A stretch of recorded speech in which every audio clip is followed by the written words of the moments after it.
Bienvenue sur le podcast qui va certainement s'appeler 1000 écoutes. Je pense que l'objectif est assez explicite, mais détendez-vous. Vous n'êtes pas sur le podcast qui a pour but de faire 1000 écoutes, mais sur le journal de bord de mon autre podcast. Donc pour m'introduire, je suis Lucien Roy, je suis family officer. Mon métier, c'est d'aider des dirigeants dont la fortune dépasse 50 millions à gérer leur patrimoine.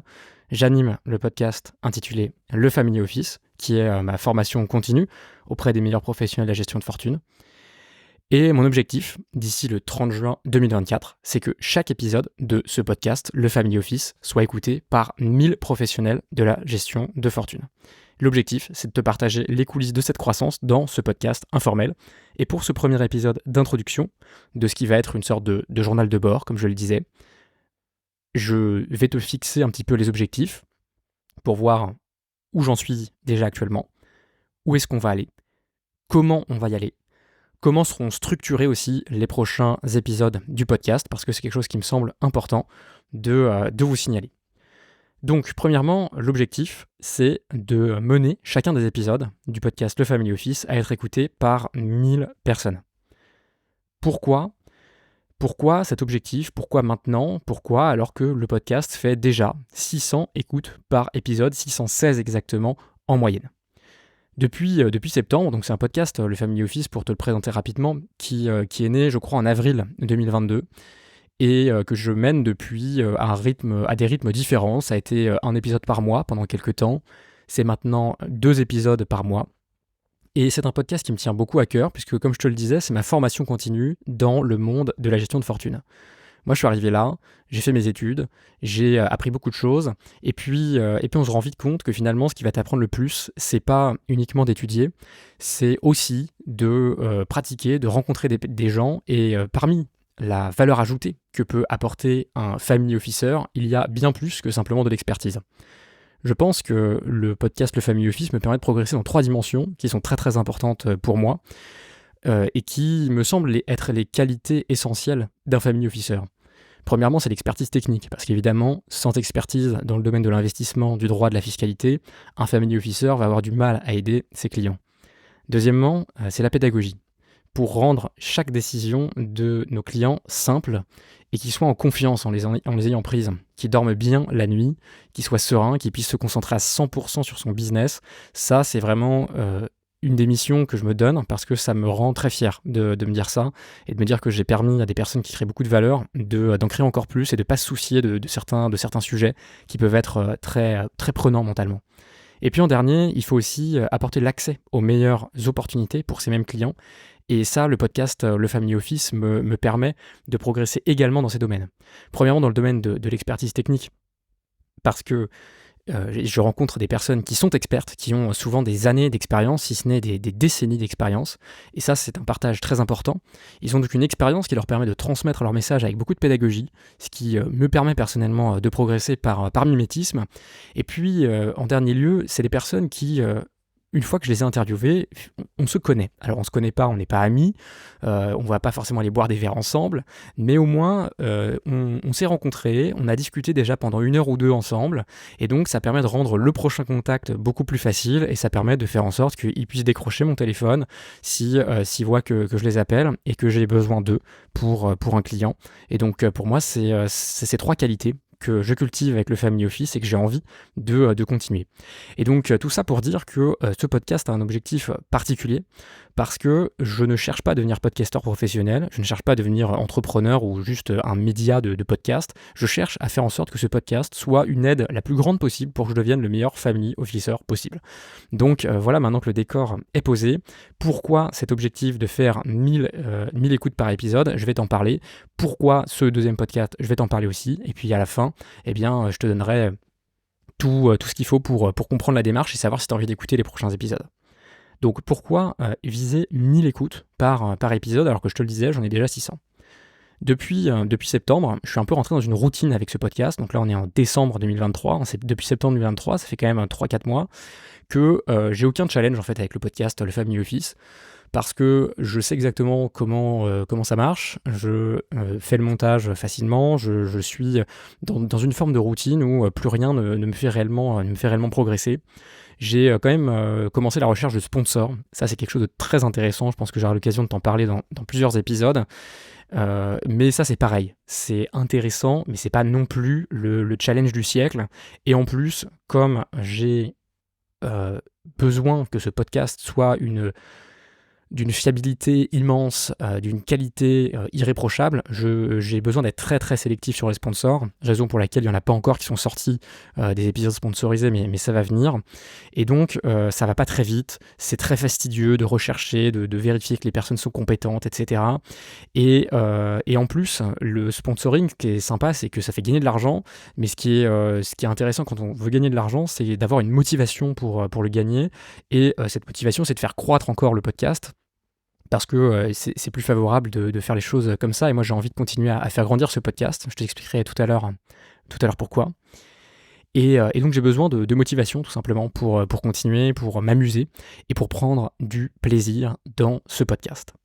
Donc le défi, ça va être à partir de le 30 juin 2024 d'avoir plus de 1000 personnes qui écoutent chacun des épisodes. 1000 personnes, quand on est déjà à 600, tu vas me dire que c'est plutôt simple et que peut-être que je suis pas assez ambitieux, mais laisse-moi te dire que c'est 1000 de moyenne. Donc aujourd'hui, on est à 616 de moyenne sur 21 épisodes déjà sortis. Ça fait déjà 12 000 écoutes à ajouter, parce que tu fais 21 x 400. C'est déjà pas mal comme score, 616, hein, je veux dire, par rapport au nombre de personnes qui peuvent être intéressées. C'est un nombre assez important, parce que je ne l'ai peut-être pas souligné, mais c'est un podcast qui est destiné uniquement aux professionnels de la gestion de fortune et éventuellement à certains dirigeants qui ont le patrimoine pour avoir recours à ces professionnels. Donc on est bien loin des podcasts comme La Martingale ou de tous ces podcasts de finances personnelles qui sont généralistes et qui sont d'autre part d'une très grande qualité, mais qui ne s'adressent tout simplement pas au même nombre et ni au même type de personnes. Donc là, pour l'instant, j'ai, avec ce podcast, donc 616 écoutes en moyenne, beaucoup de feedback positif, parce que comme je baigne dans ce milieu de la gestion de fortune, je rencontre beaucoup d'auditeurs, j'ai même pas mal d'amis qui écoutent le podcast, donc merci et salut à tous. Et ce feedback me fait beaucoup plaisir, parce que je vous ai dit au début que c'était ma sorte d'école de formation à moi pour la formation continue de la gestion de fortune, et j'ai l'impression que ça joue ce même rôle pour d'autres personnes, et ça, c'est quelque chose qui me tient à cœur.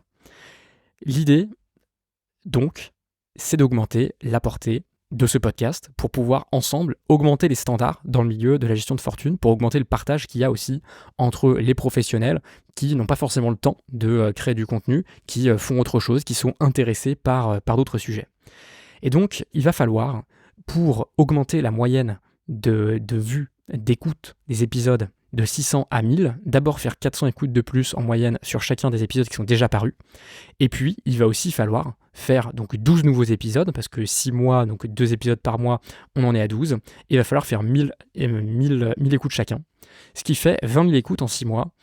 20 000 écoutes en 6 mois, ça peut paraître assez important finalement, parce que pour l'instant, j'ai réalisé 12 000 écoutes. Donc on va grosso modo multiplier par 3 le nombre d'écoutes du podcast. Mais attention, parce que je te l'ai dit, mon but, c'est pas de devenir un podcast de finances personnelles. Mon but, c'est que la qualité soit maintenue, c'est que la technicité soit maintenue, c'est que les personnes professionnelles de la gestion de fortune qui m'écoutent soient encore plus contentes d'écouter le podcast. Et donc, ces 20 000 écoutes, il est hors de question de diminuer la qualité ou le ciblage du podcast pour réaliser ça. Et ça intéressera probablement du coup tous les podcasteurs de niche qui n'ont pas envie de devenir des podcasteurs mainstream, parce que c'est pas le but, mais qui ont envie de se faire découvrir par plus de personnes au sein de cette même niche. Et donc le but finalement, l'objectif pour faire le résumé de ce challenge, c'est pour moi de prendre du plaisir, de créer de la valeur pour tous les confrères et les clients qui vont écouter ce podcast, et aussi d'attirer plus de sponsors et de leur proposer un deal qui soit meilleur pour eux. Parce qu'évidemment, plus on a de professionnels qui écoutent le podcast, plus les sponsors pourront bénéficier de leur passage sur le podcast. Et vous allez voir, on a du lourd qui va arriver. Maintenant, pourquoi est-ce que on veut un podcast avec 1000 écoutes ? Pourquoi je fais ce podcast, ce journal, on va dire, qui va me mener à ce podcast avec 1000 écoutes.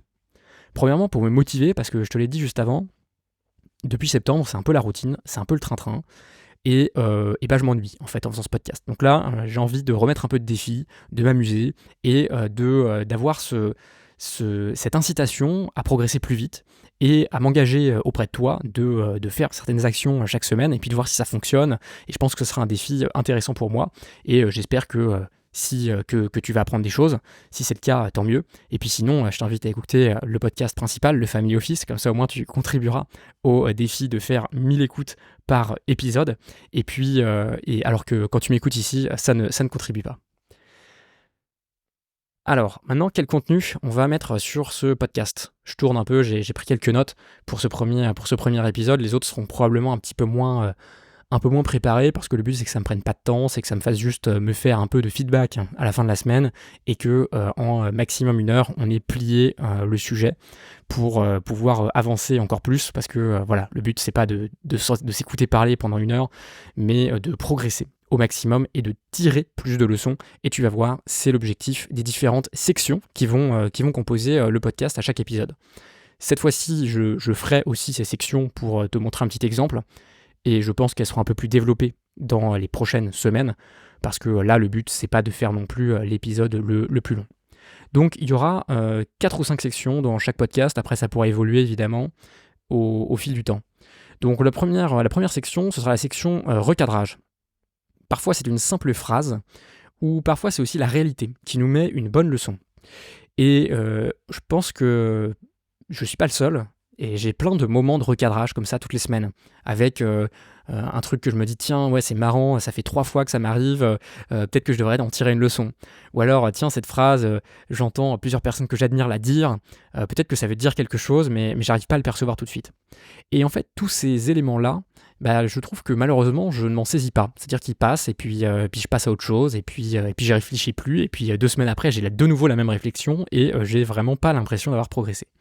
Et donc le but, c'est toutes les semaines de faire un petit point sur les recadrages de la semaine, et de pouvoir capitaliser dessus. Donc ça va me permettre d'apprendre plus vite et de progresser plus rapidement, et je l'espère, d'atteindre ces 1000 écoutes par épisode. Ensuite, en deuxième lieu, il y aura l'astuce de productivité.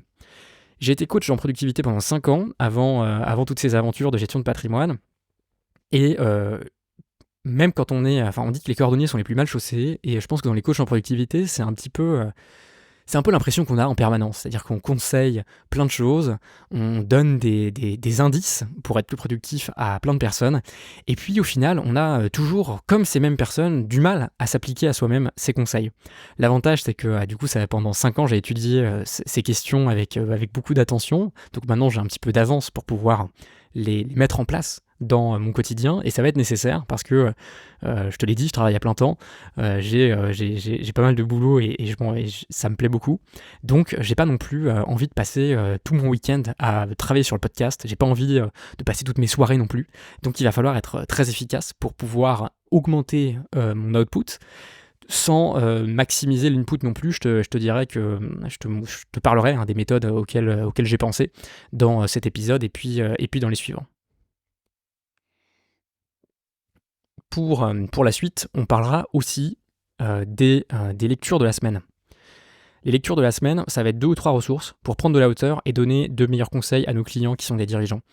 Le but, c'est de ne pas aller trop dans l'actualité, parce que je sais que des actualités, il y en a plein. On voit des fusions par-ci, des news géopolitiques par-là, mais je pense pas que ça nous aide vraiment à progresser en tant que conseil, parce que souvent ces news sont des choses qui changent, qui ont chacun a son opinion, elles sont balancées dans tous les sens, et puis on n'arrive pas vraiment à en tirer quoi que ce soit, parce qu'on est plongé dans ce flux d'actualité, et je ressens un petit peu de... Comment dire c'est pas de la détresse, mais c'est un petit peu ça, c'est qu'on est un peu perdu dans ce flot d'informations, et que finalement on n'en tire pas grand-chose, alors qu'il y a des ressources qui permettent de réfléchir un peu plus, de se poser des questions un peu plus profondes peut-être. Et donc le but pour moi, c'est de m'encourager encore plus à les lire, et aussi à les retenir, parce que globalement, j'ai remarqué une chose, et ça c'est peut-être la première leçon qui fait que je commence ce podcast, c'est que quand j'explique quelque chose, je le retiens presque à vie, alors que quand je lis quelque chose, je l'oublie presque instantanément.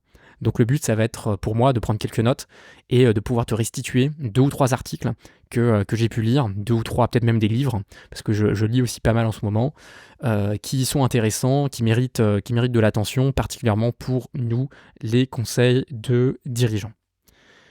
Ensuite, il y aura les 2 dernières sections qui sont des sections très importantes. Premièrement, c'est le passage en revue de la semaine écoulée. Pas besoin de te faire de dessin. Le but de ce podcast, c'est de me motiver à mettre en place pas mal d'actions et pour arriver à ces 1000 écoutes par épisode. Donc, faire 20 000 écoutes de plus. Alors, j'en ai fait 12 000 en 1 an et demi et là, on va le faire en 6 mois. C'est un objectif qui est assez ambitieux. Il va falloir bien délivrer. Et donc, pour ça, je vais avoir besoin de cette responsabilité, de m'engager auprès de toi pour voir en fait ce que j'arrive à faire. Donc ça va être une des sections très importantes pour moi en tout cas du podcast. Et puis deuxièmement, la to-do de la semaine, parce que évidemment, dernier point, ce sera la to-do de la semaine, parce que on peut pas faire un feedback à quelqu'un si on lui a pas dit avant ce qu'on allait faire. C'est un peu comme un président qui ne donnerait pas son programme et qui dirait rétroactivement qu'il a tellement réussi son programme parce qu'évidemment il n'y en avait pas et il a fait quelque chose au lieu de rien faire. Donc on va essayer d'éviter de tomber dans ce travers et j'essaierai de te dresser les grandes lignes de la to-do de la semaine pour que tu puisses juger et pour que je puisse surtout juger de mon avancement et des éventuelles excuses que je pourrais me donner et dont je ne me rends pas compte aujourd'hui parce que je ne fais pas assez ce truc de feedback. D'ailleurs, c'est l'un des conseils qui était le moins suivi par les clients que j'avais sur la productivité, mais qui, une fois qu'il était implémenté, était le plus efficace. C'était tout simplement de se faire du feedback. Un peu comme dans une boîte. À la fin de l'année, on regarde les résultats, on voit ce qui a marché, ce qui n'a pas marché, peut-être qu'on change de stratégie. Et j'ai l'impression qu'en tant qu'être humain, tout simplement, on trouve ça vachement smart de le faire dans sa boîte, mais on trouve ça inutile ou superflu à faire dans sa vie, alors que pourtant, je pense que ça reste quelque chose qui est absolument essentiel, et en tout cas dans les phases où je l'ai fait, eh bien, ça m'a fait bien plus progresser. Donc ce que je te propose de faire maintenant, c'est de passer rapidement en revue ces 5 sections. Je vais faire plus court que ce que je ferai, je pense, à l'avenir, parce que j'ai déjà pas mal parlé. Et le but après, c'est qu'à la fin de ce podcast, je puisse me remettre à travailler, parce que là, il est à peu près 16h, on est dimanche, et il est temps de continuer à avancer sur le podcast, puisque cet après-midi est dédié à ce projet. Premièrement donc, les recadrages. J'en ai choisi 2 pour cette semaine. Le premier, c'est un recadrage qui me plaît beaucoup, que j'ai besoin de me remémorer quasiment toutes les semaines, donc j'essaierai de pas t'en parler toutes les semaines, mais malheureusement, c'est quelque chose dont j'ai besoin de parler avec moi-même très souvent. C'est tout ce qui vaut le coup d'être fait, vaut le coup d'être bien fait. Tout ce qui mérite d'être fait, mérite d'être bien fait. Je pense que c'est plutôt ça la meilleure formulation. Je trouve que c'est une petite phrase qui m'aide beaucoup, pour 2 raisons. La première, c'est que ça donne de l'exigence.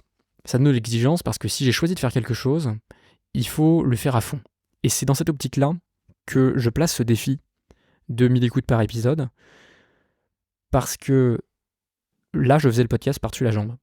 Je dois le dire, mea culpa, depuis septembre, je fais le podcast par-dessus la jambe. Et ça, c'est quelque chose qui me plaît pas, parce que faire des projets à moitié, c'est la meilleure façon pour être frustré, parce qu'on a l'impression de faire des choses. En tout cas, le monde extérieur nous renvoie qu'on fait des choses, et pourtant on n'a pas de résultat. Mais quand on fait les choses à moitié, c'est normal, parce qu'à côté de nous, il y a des gens qui le font, qui le font complètement, qui font les choses avec cœur. Et moi, j'ai envie de remettre du cœur à l'ouvrage, et c'est pour ça que je remets le couvert sur le podcast et que j'ai cet objectif. Le deuxième enseignement que me donne cette citation, c'est d'être très très sélectif dans ce que je fais. Parce que si tout ce qui mérite d'être fait mérite d'être bien fait, ça veut dire que mécaniquement, j'aurais pas le temps de tout faire. Tout simplement parce que bien faire quelque chose, ça prend du temps.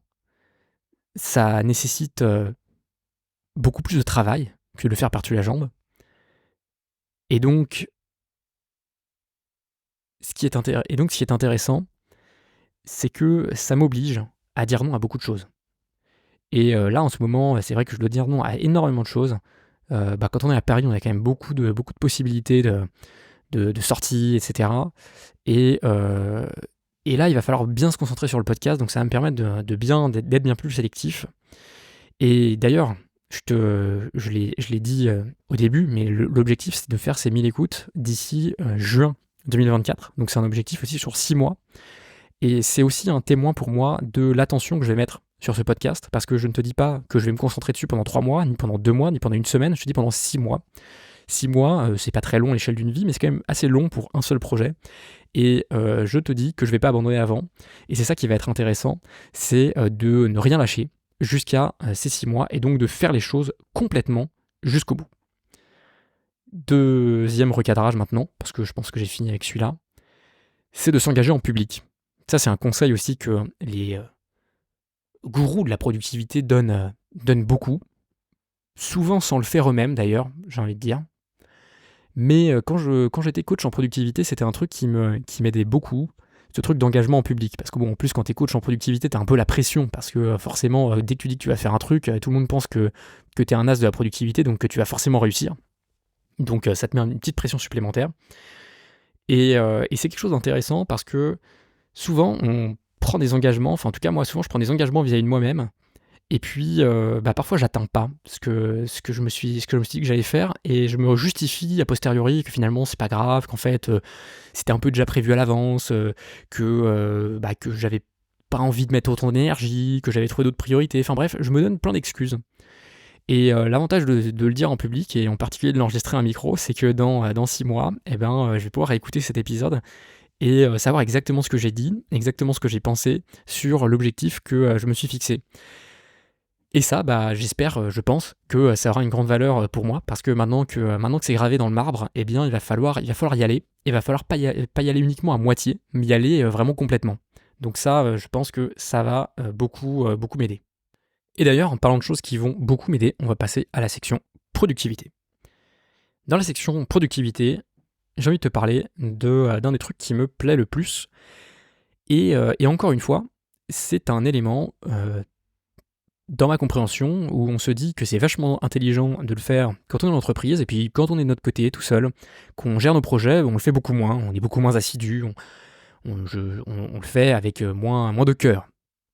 Et cet élément, c'est d'automatiser tout ce qu'on peut avec des procédures. Donc les procédures, on voit souvent la valeur quand on est en équipe.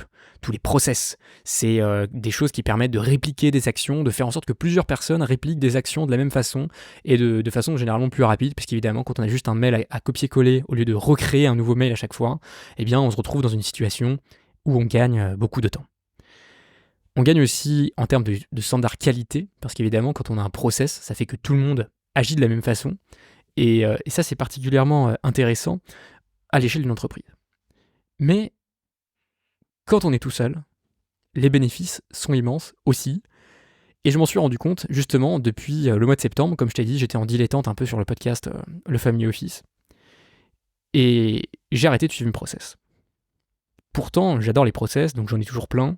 Ça me permet d'aller beaucoup plus vite. Ça me permet de répliquer les actions que je mets en place avec beaucoup d'efficacité. Et donc, j'ai des tableaux Excel avec des petites croix à mettre, ou des listes de tâches automatisées qui se répètent, etc. Enfin, plein de petites choses pour faire en sorte de faciliter la mise en place des process. Et j'ai arrêté de le faire. Résultat, j'ai eu plein de déconvenus. Plein de déconvenus depuis septembre, c'est un enfer. Le podcast Le Family Office depuis septembre est un enfer, parce que comme j'ai arrêté les process, ça part dans tous les sens. Je dois repasser sur le montage des épisodes 10 fois, les publications ne se passent jamais comme prévu, enfin bref, ce sera une bonne leçon pour moi d'oublier les process, c'est cher. Ça coûte cher d'oublier ces process. Et donc, ce que je t'invite à faire, évidemment, ce que je m'invite à faire surtout, c'est que dans la to-do list de la semaine prochaine, t'as compris, il va y avoir certainement des petits éléments sur le process. Parce que, évidemment, le défaut en fait, des process, c'est que quand on en met en place et qu'ensuite on les exécute, généralement, ça marche plutôt bien. Et donc on est dans une situation favorable, on est content, on prend la confiance, et puis après on se dit c'est bon, je suis un chef, quoi, j'ai pas besoin de continuer à progresser, je suis déjà au top niveau. Et après quand on fait plus le process, on se rend compte qu'on n'était pas forcément au top niveau, mais que notre process l'était. Donc autant s'y remettre. Voilà la petite leçon de productivité pour moi-même cette semaine. Ensuite, les lectures. Alors les lectures, c'est un peu compliqué parce que j'ai pas pris du tout en note les lectures de la semaine. Parce que évidemment, j'avais pas décidé de faire ce podcast depuis le début de la semaine. Je l'ai décidé hier. Donc du coup, il fallait. J'ai pas pris ce temps-là, mais par contre, j'ai quand même une lecture à te recommander en ces temps d'enthousiasme lié aux crypto-monnaies. Parce que en tant que personne qui travaille au service de dirigeants fortunés, tu vas forcément au bout d'un moment commencer à entendre parler des crypto-monnaies. Tu vas peut-être avoir envie toi-même d'investir sur les crypto-monnaies. Et c'est pas forcément inintéressant. Par contre, ce qui est idiot, c'est de ne pas se renseigner. Ça, tu le sais toi-même, quand on recommande des investissements, la moindre des choses, c'est quand même de s'être un peu renseigné. Et dans les crypto-monnaies, c'est quand même un monde complètement à part, que je suis en train de découvrir en ce moment, depuis quelques mois, avec des gens qui réussissent vraiment par hasard et qui sont vraiment très cons. Alors je dis pas qu'ils sont très cons par rapport à leur capacité intellectuelle que je me permettrai pas de juger à travers quelques messages de forum. Je dis qu'ils sont très cons parce qu'en fait, ils n'ont pas compris ce qui fait leur succès, et bien souvent, c'est aussi ce qui a fait leur échec. Je m'explique, quand tu vas dans un forum avec des gens qui parlent de crypto, donc là, c'est une fois que tu auras exploré la ressource que je t'ai donnée, tu pourras essayer d'aller comprendre un peu ce qui se raconte. C'est assez compliqué moi-même, j'ai encore un peu de mal. C'est des gens qui en fait se sont pris pour des génies parce que à un moment le marché crypto a vachement monté et donc comme tout montait, forcément peu importe ce que tu avais, ça montait. Et puis ils se sont dit qu'ils allaient avoir beaucoup de courage de ne jamais vendre, et donc ils se sont retrouvés dans un marché qui est tombé grosso modo de 90%. Et beaucoup des histoires des personnes avec qui j'ai pu échanger qui ont investi dans la crypto sont identiques, c'est-à-dire que c'est des gens qui sont allés sur le marché quand ça avait monté, qui en ont mis de plus en plus parce qu'ils voyaient le reste de leur patrimoine monter. Donc une fois que tu as mis tes 10 000 balles sur les cryptos, que ça fait x2, tu te dis si j'en mets 40 000 de plus, ça fera peut-être x2 aussi. Donc là, ça va peut-être un peu plus changer ma vie que à 10 000 balles, on n'est pas sur quelque chose qui change toute une vie. Et donc à ce moment-là, ils rajoutent au plus haut de l'argent, et puis après ça se casse la gueule, et du coup, résultat, ils ont perdu. C'est grosso modo, ça c'est l'histoire typique du mec qui se met à investir dans les cryptos. Je dis mec parce qu'il y a beaucoup d'hommes dans ces communautés et beaucoup moins de femmes. Et je pense que la façon intelligente de faire, c'est de se renseigner un petit peu comme pour tout. Et j'ai trouvé une ressource assez intéressante, alors qui ne fera pas l'unanimité. J'en ai déjà parlé à des amis qui sont des fervents de crypto, qui n'ont pas aimé, qui n'aiment pas cette ressource, qui la trouvent un peu trop approximative. Mais bon, quand on est novice, comme moi, je pense que ça suffit largement. C'est la Binance Academy. Binance, c'est une plateforme d'échange de crypto. Et ils ont une sorte de blog, on va dire, avec des articles qui expliquent un peu tout. Et franchement, c'est très intéressant. Ça te permet vraiment de rentrer progressivement dans le monde de la crypto. Je remercie les collègues qui m'ont fait découvrir cette ressource. Ils se reconnaîtront. Et c'est vraiment une ressource incroyable. Je crois que j'ai vraiment poncé ce site de Binance Academy beaucoup. Et ça m'a appris beaucoup de choses. Et j'ai trouvé ça très intéressant. Je trouve que les cryptos, c'est une philosophie vraiment intéressante. Et au-delà de tous ces aspects spéculatifs financiers, je pense que même si tu n'as pas envie de mettre d'argent dedans, ce que je peux tout à fait comprendre, tu vas apprendre beaucoup de choses là-dedans. Et tu vas voir qu'il y a toute une philosophie derrière qui est vraiment passionnante. Donc je t'invite à faire ces petites recherches. Ça prend une petite après-midi de lecture. Si tu sais pas quoi lire, tu as fini ton bouquin du moment, tu t'ouvres ça, et franchement c'est bien foutu. C'est en français, en anglais. Beaucoup d'articles basiques, on va dire, sont traduits en français. Après, beaucoup d'autres sont que en anglais, mais bon, ça se lit assez facilement. C'est de la finance. Et puis maintenant, de toute façon, il y a ChatGPT et DeepL qui te permettent de comprendre à peu près n'importe quoi. Donc tu vas t'en sortir. Maintenant qu'on a fini cette section lecture, certainement un peu plus rapide que d'habitude parce que j'avais pas pris de notes en début de semaine, je vais passer aux objectifs, enfin à la synthèse de la semaine passée et à la projection, à la to-do pour la semaine prochaine. Alors on va commencer par la semaine passée, qui était une semaine riche. Très intéressante, beaucoup d'apprentissage, notamment sur les cryptos. C'est pour ça que je t'ai parlé de la fameuse Binance Academy. Je suis content parce que j'ai maintenu le cap du sport aussi. Ça, c'est vraiment un truc qui est difficile de maintenir le sport quand tu as beaucoup d'activités les unes en parallèle des autres. Mais en tout cas, ça a tenu le coup. Donc ça, c'est un truc qui est vachement positif. Et puis autre chose, l'autre point principal de cette semaine, parce que comme je te l'ai dit, j'ai pas pris de notes sur cette semaine parce que j'ai décidé hier que j'allais faire ce podcast. Donc excuse mon manque de rigueur. J'ai pris donc la décision de faire ce défi pour atteindre 1000 écoutes. Et ça va tout changer. Ça va tout changer parce que ça va me donner déjà un surplus de motivation. Je pense que tu as remarqué que c'était ça l'objectif principal. Ça va me permettre de progresser plus rapidement en capitalisant beaucoup plus sur ce que je fais au quotidien, sur les petites leçons que j'ai, parce que j'essaierai de les synthétiser dans ce podcast. Et donc là, ce que j'ai fait pour l'instant, c'est un gros brainstorming pour trouver les façons d'atteindre 1000 écoutes par épisode, donc de multiplier par 3 le nombre d'écoutes depuis le début du podcast. Donc il y aura beaucoup de choses, beaucoup d'éléments, j'ai eu vraiment énormément d'idées, donc ça c'est un truc sympa, mon cerveau a tourné à 1000 à l'heure, j'ai eu un peu de mal à dormir d'ailleurs pour cette raison, parce que j'avais plein d'idées. Et maintenant qu'on a plein d'idées, l'idée ça va être de les trier. Donc ça j'ai déjà un petit peu commencé. Des stratégies de croissance pour des podcasts, il y en a plein. Après, pour moi, comme je te l'ai dit, l'enjeu c'est de rester sur une audience très ciblée, très qualitative, et donc je vais pas pouvoir faire n'importe quoi non plus, hein. Je vais pas pouvoir me mettre à danser sur TikTok ou ce genre de choses, même si ça pourrait certainement ramener des vues, ça va pas ramener les écoutes que je veux moi, ça va pas ramener l'audience qui m'intéresse d'aider, et les personnes avec qui j'ai envie de communiquer. J'ai envie de communiquer avec tous ceux qui sont dans les mêmes métiers que moi, qui ont une envie de progresser, qui ont envie d'augmenter les standards, qui ont envie de continuellement apprendre, qui ont envie d'avoir des infos que les autres n'ont pas, etc. Ça moi c'est un truc qui me parle beaucoup, et j'ai envie de rencontrer aussi ces gens-là par l'intermédiaire du podcast. Ça a déjà été le cas d'ailleurs. Ça c'est un truc qui est dingue, c'est que dès que tu fais des choses, tu rencontres plein d'autres gens qui font, et c'est des gens qui généralement sont très intéressants, donc je suis ravi déjà des rencontres que j'ai pu faire, et ça ne va pas s'arrêter de sitôt. Mais donc pour l'instant beaucoup de brainstorming, beaucoup de réflexion, et quelques premières idées qui se dégagent, dont ce podcast, hein. C'est un des premiers pas que je mets en place pour ce projet. Maintenant, qu'est-ce qui va se passer la semaine prochaine? Et j'ai envie de dire même dans les prochaines semaines. Pourquoi? Parce que là, on est le 17 décembre. 17 décembre, donc on arrive tranquillement sur Noël. Semaine prochaine, on sera donc, si tu calcules bien, en pleine période de Noël. Donc l'idée de cette période de Noël, c'est quoi? C'est pas de vous faire des podcasts, c'est pas non plus de faire des podcasts sur 1000 écoutes. D'ailleurs, j'espère que je garderai ce nom, je sais pas en fait. Il va falloir que je réfléchisse encore un petit peu sur le nom du podcast. De toute façon, toi, tu l'as déjà sous les yeux, donc tu es déjà au courant. Mais voilà, donc l'idée, c'est de réfléchir sur la suite, de me reposer pas mal, et de vous faire un prochain épisode en janvier. Et d'ici là, j'aurai déjà agi sur les meilleures idées du brainstorming, parce que là, pour l'instant, c'est ce que j'ai fait, c'est trier quelles sont, selon moi, les meilleures idées, en tout cas les idées qui sont les plus importantes, les plus fondatrices, et qui vont beaucoup impacter la suite.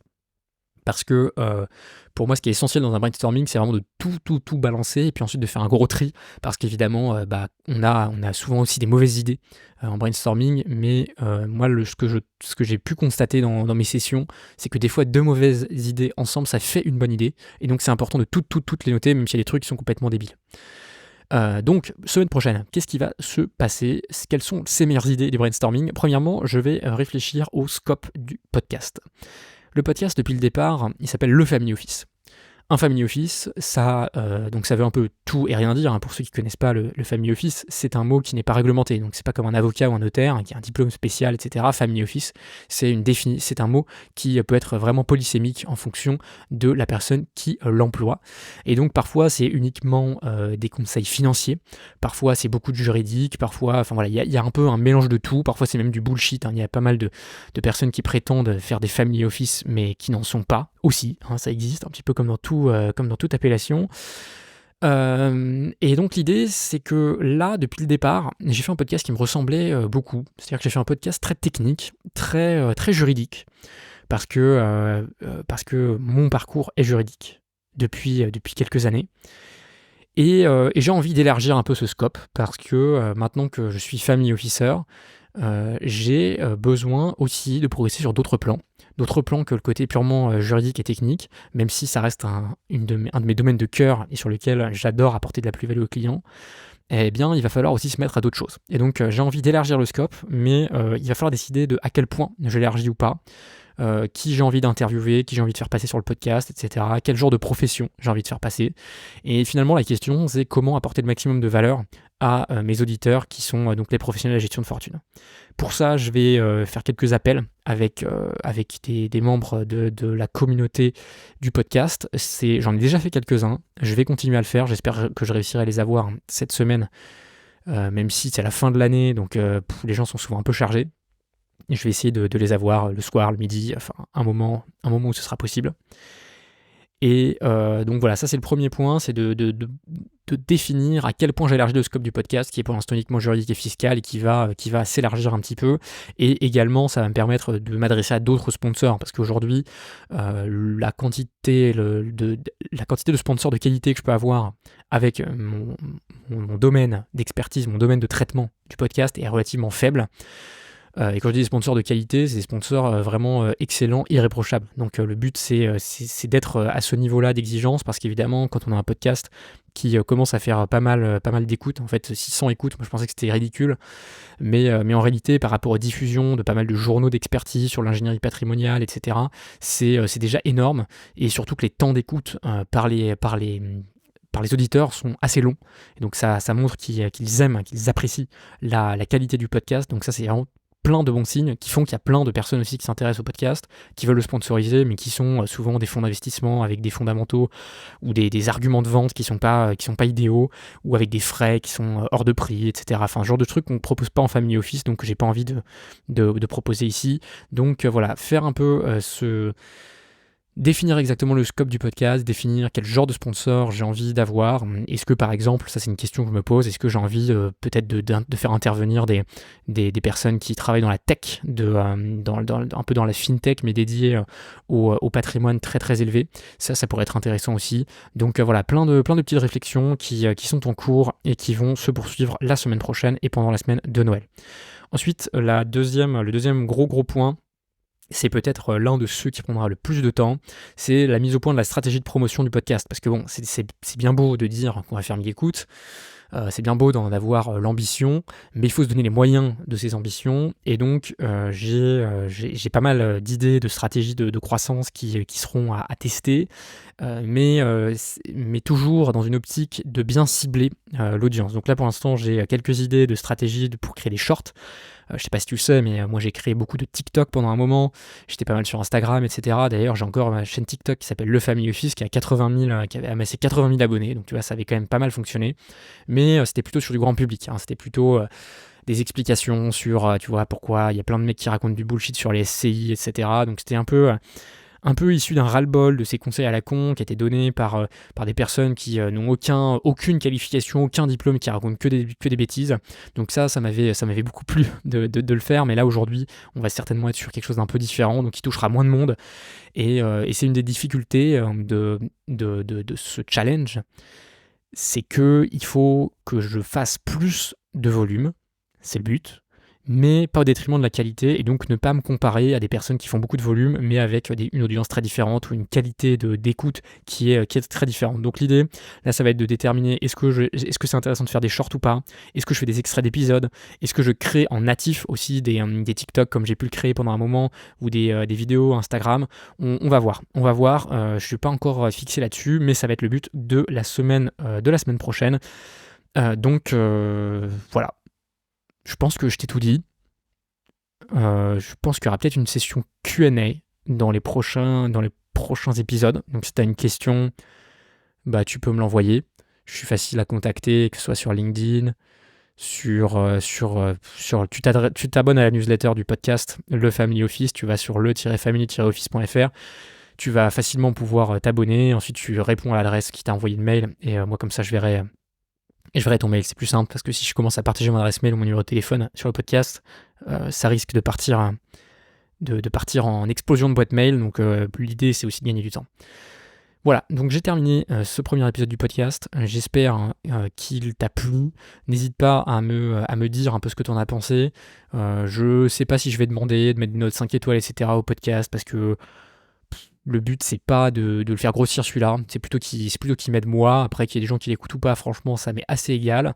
Donc, mais voilà, ça m'intéresse quand même d'avoir ton feedback parce que, évidemment, si j'enregistre le truc, autant que ce soit utile pour toi ou que si ça t'intéresse, ce soit uniquement des choses intéressantes et pas des trucs qui sont complètement en dehors de ton champ d'intérêt. Donc je te souhaite une très bonne semaine, très bonne fête de fin d'année, et puis je te retrouverai le premier dimanche, alors peut-être pas le 1er janvier, je crois que c'est le 1er janvier, non c'est un lundi, bon bref, je te retrouverai le premier dimanche de janvier avec, j'espère, une to-do list qui aura été faite. Je te déclarerai du coup quelles sont les stratégies qu'on mettra en place, je te dirai ce qu'on va tester, ça va être vachement enthousiasmant, puis je te partagerai avec le plus de transparence tous les résultats qu'on aura, les vues qu'on fera sur le podcast, etc. Et ça va être vachement intéressant. Il me reste donc à t'embrasser et à te souhaiter de très bonnes fêtes de fin d'année et à l'année prochaine.